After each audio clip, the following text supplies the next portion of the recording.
Hey everybody, it is Matt Hines. We are back with another episode of Hines on Air. We have a super fantastic show. This is super exciting. We got a superstar in the house. His name is Mr. Taylor Ri'chard, right? You did it. I did it right this time. Okay, so Ri'chard, that's a Louisiana thing? It is. Why put the hyphen there? Like, where's that? Well, you know, we're very French where I'm from. It's a French thing. But no, we are. It's Ri'chard. It's a French name. Yeah. And that's just the way it is. Okay. And so, really, truly, in Louisiana, you hardly ever see the accent grave. Yeah. But I started using it because I don't want to be called Ri'chard. And so it's crazy to be Taylor Ri'chard because there's like two names. Yeah. And so I remember my grandmother gets so upset when you call her by her name and you say Ri'chard at the end. She's like, my name is Ri'chard. I was like, ooh, okay. I'm going to fix that. So I put a bump in it. So you have to stop. Ri'chard. Nice. That's smart. It works. It works, and it sounds good. I'd hold on to the Ri'chard. Yeah, and I like the way it looks on paper. It looks good on paper. It sounds good. Yeah. A little respect. I mean, I'll put some respect on my name. That's right. All right, good, man. So here is the introduction that Wikipedia gives it about Mr. Ri'chard. It is the film director, screenwriter, executive producer, and actor. So you've done it all, man. Yeah. You are the power behind the throne. You're about to making it happen, right? I am the make it happen person. I like to think I am, at least, but we got a great team. Yeah, no, of course. Everybody's got the good team, Yeah. but you've accomplished a lot, so that's amazing. Thank you. And I think it's a fascinating industry. We just saw Dune 2. Have you seen Dune? I sure did. I love those movies. Phenomenal. Like if you are not around for Star Wars, this is your moment. That's right. To see filmmaking at its best. And this is no slight to Avatar, which I love as well. But if you didn't get to see that, I feel like, if you not into Avatar, Dune is a good option. If you like that type of storytelling, because it's phenomenal. It is. The cinematography, the acting. I thought everything was just great. Absolutely. Yeah, I mean. They're going to have a big year. Yeah. Next year, award season. I see it for them. No, I would agree. Cool, man. Okay, so you are the man in the film industry. Yes. All right, so how'd you get started in this area? So I've always liked to tell stories. And I actually came from corporate. So I worked in corporate America from when I got my master's through and through and through. And I was at, I've worked for Blockbuster. I've worked for AT&T, Comcast. I've been with the big boys. Yeah. But it wasn't fulfilling. Corporate is just not my thing. And so one day I just got up and I was like, look, I'm done. Went in, turned my stuff in, and I said, I'm going to go out there and I'm going to make a way. And that's what I've been doing since. Good for you. Highs and lows, but I've made a way. In film and writing, that's always been in the back of your mind, like your passion. Yep, absolutely. So I keep a journal I've had since I was in the 4th grade. And it's a collection of thoughts, stories, just things that, I've experienced. And so I knew, just judging by what I was doing then, I was always a storyteller. Yeah. And I used to always write short stories, and I just made a career out of it. And I always like to tell people, they're like, oh, you're a great director, you're great this. I'm like, well, those things are learned. I think my God-given talent is my ability to write a script and to tell stories. I think that's where my talent starts, and then everything else is like a learned behavior that I've kind of picked up. And then producing is just a hustle. I'm good at sales. It's what I did in corporate America. Yeah. So I can sell water to fish. So I don't know if there's anything special. It's just something that I've learned along the way. No, that's good. But that's a good talent to have in this industry, right? Because you got to have the idea, but then you got to sell it to the studio. And you got to be able to raise money. So, right. Yeah, that's the thing. Okay, so Taylor, how long you been in film now? 13 years. 13 years. All right. So plenty of time. You were in the industry when this whole strike thing hit, correct? Yes. Mm-hmm. All right. Both times. Oh, it's been twice. Yep. Mm-hmm. What was the most recent one? I've got a bit of an understanding. I know it had stopped. It came at the same time as COVID hit. Right. And then there was the strike, and it seems like everything shut down just forever. Yeah, months and months and months. Yeah. So, explain the whole writer's strike for me. So the writers, as we've navigated into streaming, the money hasn't trickled the way that it was before when you were just dealing with broadcast. And the fact of the matter is that most streamers aren't really profitable, and they're not making the money that you would think they're making, because you have to think about it, right? Where you're a broadcast and you can sell advertising to no end and you can grow your business to no end, it's not quite the same for streamers who don't really have, like a Netflix that doesn't have advertising, because Netflix makes its money off of subscription. So they're not paying residuals the way they were once paying. And these writers are still doing the same workload, creating the same types of things. But now the studios are getting hip, and they're like reducing the writers' rooms and cutting back on this and that. And the writers were like, no, we want to still have careers. And so we're going to need you guys to, do what you've done before and take care of us and make sure we can eat and take care of our families and move ourselves forward. And also, we need protections for AI because, again, now you have AI who's, it's writing scripts and now they're making movies and they want to do all these things that they feel is innovative, but it's really at the cost of the talent, the people that direct, the people who write. We're in this business because we physically love to create and make things. And so the writers were like, no, we need to have protections. We want to be, looked after, you know what I'm saying? So you're going to go this direction. Make sure that you're not going to gobble us up and gobble our careers up like you've done everything else with the surge of AI. Right. And it's the same for the actors. You're putting them in a position where you want to recreate their image and then not pay them the money they should make if you're going to put them in the movie. So let's say I'm Iron Man. I'm Robert Downey Jr. and we make an Iron Man film or whatever. The issue was you could use AI to sort of create another 20 minutes of film with me, Iron Man, but an AI version? Yeah, a digital version of you, digital version of your voice, and just replicate it as much as you want. And to the point where AI will eventually get to a place where you can take someone like an actor, let's say, whomever, Judy Garland from back in the day, and recreate her and put her in a movie today. You wouldn't know it? You wouldn't know it. And is that good, really? I don't know if it's there yet, but that's where they're headed. It's going to get there rapidly fast. So, but what does that mean for the rest of us, And so, while those things seem exciting in concept, they're damaging to what we, in my opinion, to what we do as creatives. I mean, just think about this right now. Michael Jackson passed away. The first thing they did was try to do a virtual concert with Michael Jackson. The hologram. They have a concert right now with Whitney Houston in Vegas. Those things are fun, but it's never going to be the same as you watching them in person. No, absolutely not. And so, but people are willing to pay for those things. And because the music industry is showing that it will happen, the film industry is like, oh, we can probably do the same thing. And so this strike was about those things. And I still don't think we've gotten as much protection as we need. And I think the conversation will come up again when these things renew in 3 years, as they should. Okay. So has it ended now? It's ended now. It is. There are some other things bubbling for the crew people like the IATSE. Those unions are now asking for protections for the things that they're doing, but we'll see how it goes. So the crews and everybody, I guess, gets not eliminated but replaced in some way by the AI. Like it just takes over everybody's participation. Well, if it gets there, you will see reduced crew size. I mean, even now, if you do a film that is virtual backgrounds and you're shooting them on extended reality stages versus, green screens, you're going to have less crew people that you have to have if you're shooting a practical film. And so if we don't have some type of protections, the industry will shrink from an employment standpoint. Right. I'm not saying it's going to happen tomorrow, but these are things that if you don't think about this now, 20 years from now, you're going to have a 1/3 of what we have today as employed people in the film business, which isn't great. Yeah, no, good thing. It is changing so fast. Absolutely. We're trying to incorporate AI into our law firm right now, and it's amazing how much it does. And I'm getting these emails. I'm like, is this an email or is this AI? Because a lot of it's kind of, you don't know. Absolutely. Yeah. And again, I think AI is a great thing, and I think it's a great tool that can help us in our life. But if it replaces humans, then we are too far off where we should be, especially the creative arts. I mean, this is what we do. We create. We want to write, want to tell stories. I don't want to sit at my computer and make a movie. That's weird. Yeah. It's like, oh, let me bring a building and drop it here. Oh, let's make the man run. I don't want to do that. I want to get in my car and follow somebody running, and I want to see them. I want to call action. I want those things. I love those things. I crave those things. So it's nothing like being on set for me. Right. Let me go back to your first point. You said they're putting out the movies and that kind of stuff on streaming, and they're not broadcasting it. Right. When you say broadcasting, so means cable. putting it on cable. So the commercials are out. Absolutely. Only subscription fees or the profit. Exactly. I love streaming, but I do think that the worst thing that we've done is getting rid of cable and DVDs, because 2 reasons. Streaming can only hold so much bandwidth, right? There's the silent, erasure that's happening right now in Hollywood, where all of these movies that are stuck on streaming, they're just going away. They're being erased because they get old and the files corrupt or these things happen. But what doesn't go away and get old? A DVD. It will play forever.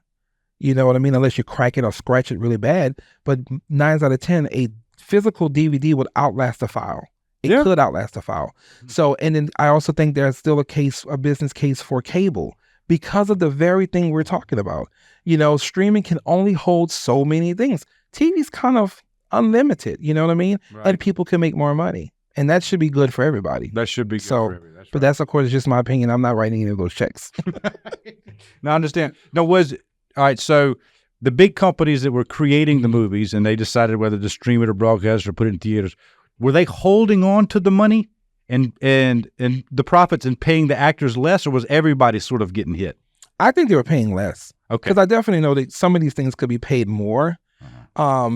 But I know some of them were getting paid less for sure. But I also know the streamers are not making that kind of money like that either. Unless you're Netflix, I mean, you're not killing it like that. Yeah. Because it's just not there for you. I can imagine if you're a Peacock or you're a Tubi, this is still, your streaming service is still ramping. You know what I mean? And again, these streamers only really killed it so hard because we were in COVID, so people were sitting at home. Do you think that Disney would have jumped off with Disney Plus as much as it did if we were just a regular rollout and everybody wasn't sitting at home with nothing else to do? Right. It'd have been very different numbers. Right. So that's right. There's a lot to contribute to COVID in regards to streamers being as popular, but they're not making money like that. Not like Netflix is. Well, yet Netflix seems to have like the budget that everyone would dream of to make Game of Thrones or whatever. Absolutely. No, it's HBO. That was HBO. But Stranger Things, they've got some massive production projects that seem to would take a lot of collateral to get into. So I don't know. It must be worth it on some level. Yeah, absolutely, for sure. Okay, they can do that. Yeah, cool. Good. I've always wondered this about this area because I'm not the artist. I wish I was. I wish I had more talent in that area, but unfortunately, it's not there. I'm sure you're better than you know. Well, thank you. But like the idea is like when somebody writes a song or when somebody writes a movie, where does the spark come from? Do you see an event or a news article or read another story and that sparks the creative process? That's a good question. I'll be honest with you. I think for every creative, every talent, I think it's all different. Nah. I think what will drive, Beyonce to write a song and to get going will be different for what would drive me to write a movie. For me, driving in cars on long trips, listening to music usually sparks the best idea for me. If I hear a song and it just moves me in a way, like an old song, it don't matter what it is, and I hear phrasing and I'm like, wow, then I'll start playing out scenario in my head and I'm like, how can I use this song in a movie? And I reverse engineer a concept, and the next thing you know, I'm writing a script. Nice. And the story is being born. And that's where we go from, which is, and really, truly, I take a lot of inspiration with that from Shonda Rhimes. Because if you ever watch Scandal and how she used music to push the narrative and to wrap the story, it was so well done. And I remember watching those things and I realized as a filmmaker, that's kind of where I am. I use music to wrap my concepts and what I'm doing, and the story is usually born from that. And there are other things along the way, people that I meet, things that happen. I mean, one time I wrote a story about a lady, and it was simply because of what was on. I was in a graveyard going to visit my grandmother's grave, and I saw this unique name this woman had, and it said Pepper Davenport. Oh, wow. And I was like, what? And who would name their child Pepper Davenport? So in my brain, I made up this whole concept about this lady just based off of her headstone. And now I have a film that I'm working on called Pepper. That's a great name, though. Sounds very literary, Absolutely. Like straight out of a novel or something. I felt like it sounded like a drag queen at the time. So that's kind of where I'm at with it, but I loved it all the same. Yeah. Okay, nice. All right. So this is my little bit of homework. It said you worked on something called Murder on a Sunday Morning. Oh, yeah. And that was way back in the day. All right. Yep. And then my understanding is sort of you got trapped in the corporate hustle. I did. All right. So you had kind of tasted the dream. I did. But then got diverted, whatever. I did. Okay. I had to eat. So yeah, I understand. But I did that when I was in college as I was an associate producer, and that film did really well. And but it was documentary, and I just had to go to work. It was like, you got to go adult. And so it just didn't click for me yet. But about 10 years in corporate, it clicked, and I was ready to be done. Good for you. Yeah. Okay. All right. So you turn it in corporate and say, I'm pursuing my dream. What happens next? I meet Zach Davis, who's my one of my business partners, and we decide to write the final project, which is my first film I ever did. And crazy thing about it, I had no film experience. So we wrote this film, got it made, somehow we got it financed, and it didn't do what it needed to do for me from a fiduciary standpoint, the way it could have done had I been a more seasoned filmmaker. and it was probably the best course that could have happened at the time, because it pushed me on another course to really take what I was doing seriously.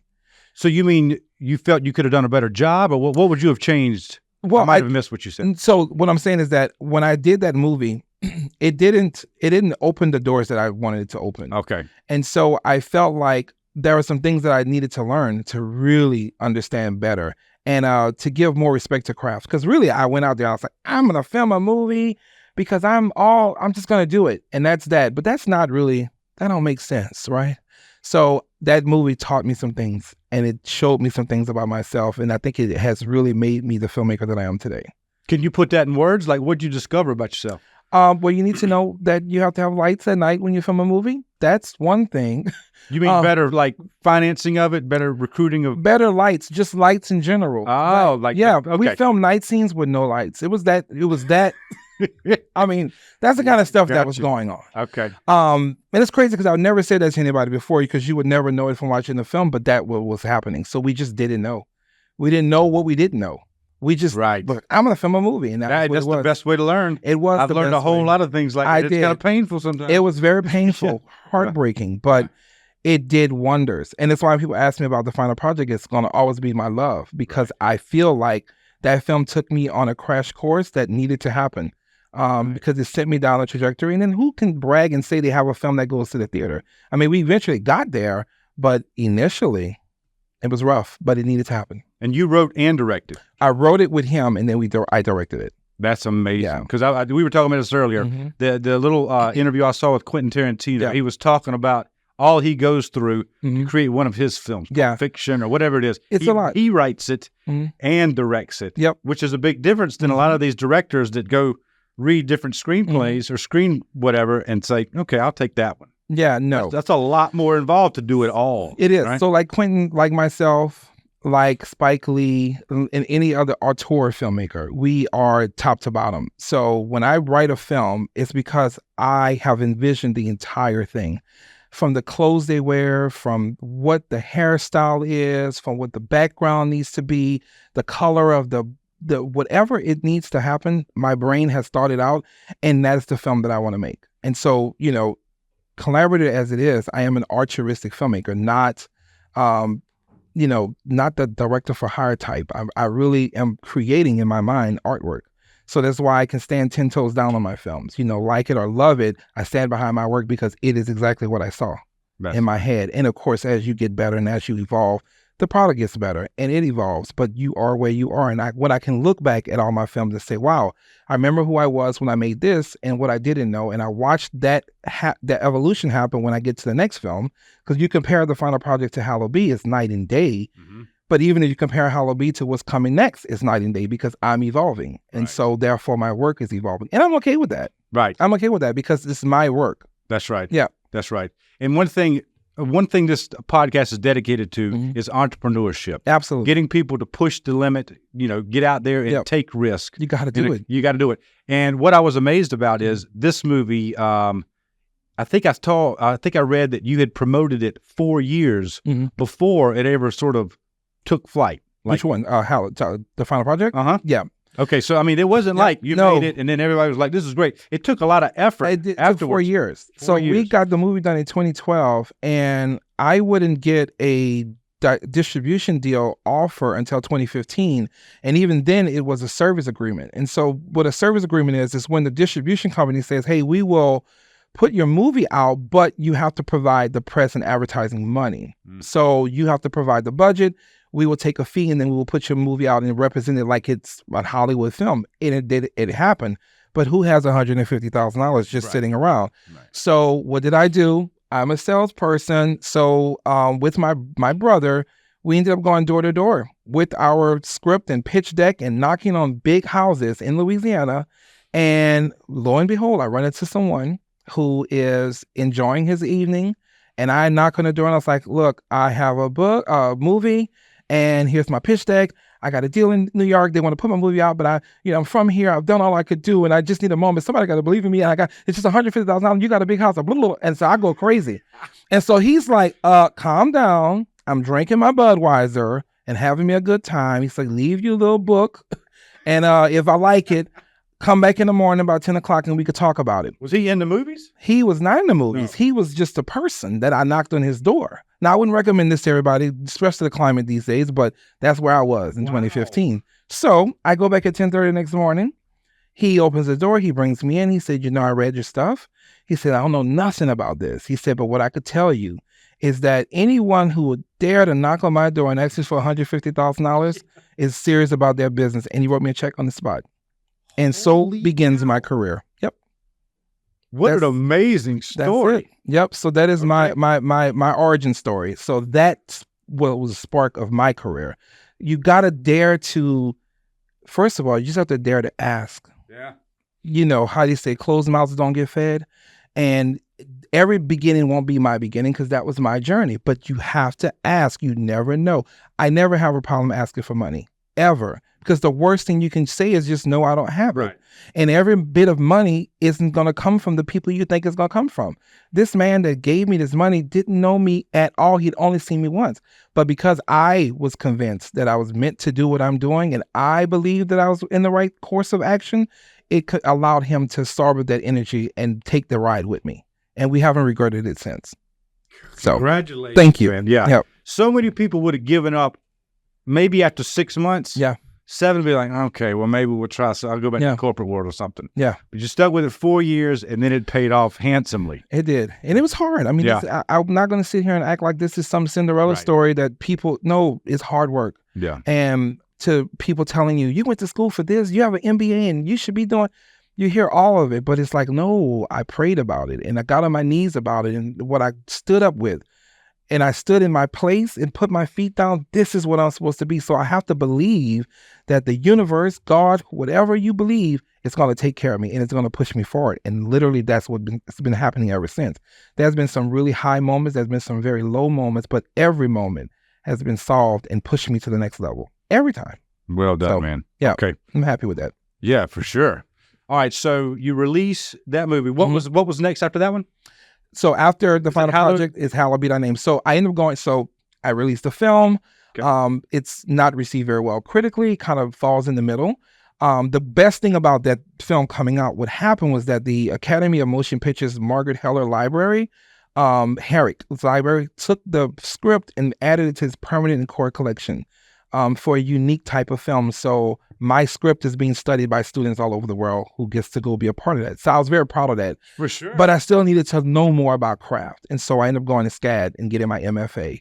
So I walked away from my seemingly rising career to go back and become a student in my 30s and focus on, learning and understanding cinematography, understanding cameras and how to properly put myself in a better position.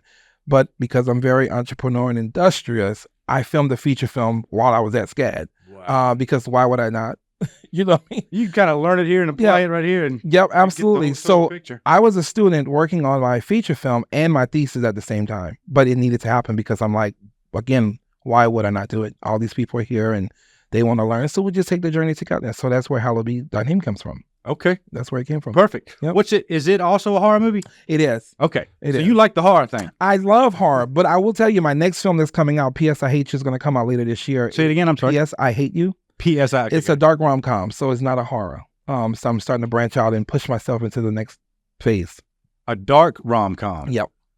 So it's like a play on rom-coms, but darker. So like I give you an example. Right. The lead character, the first character, you see him buzzing down the street and he's having this big argument with his girlfriend. And they're going at it and, they're talking about marriage and getting together and she's not understanding him. He's not understanding her, only to find out and it to be revealed that he's actually having a conversation with a sex doll, a blow-up doll. Okay. And he's a mental patient who has escaped the hospital. Okay. So exploring all these unique dark comedy. Yep, okay, dark comedy. So yeah, but it's gonna be fun. It's an anthology, so it follows the lives of 6 different people and how they intersect. So think along Crash meets, like any 90s rom-com. Okay. And that's where we are. So we got that coming out later this year. I'm very excited about it. Okay. Good for you, man. Thank you. All Thank you. All right, good. Let me ask you this. You've seen a lot. I think I read at one place that you were the first African-American to write and direct a horror film, which was the final project. That's what someone said. I mean, I don't don't keep up with that. You know what I'm saying? I just am glad to do what I do, but I do think that I'm amongst the first. Yeah. Because I even predate Jordan Peele because he came out after my film would have come out. But yeah, I've heard that. That's cool. That's quite has race been an issue coming up through the film industry? We're in America. I'm just kidding. Yeah.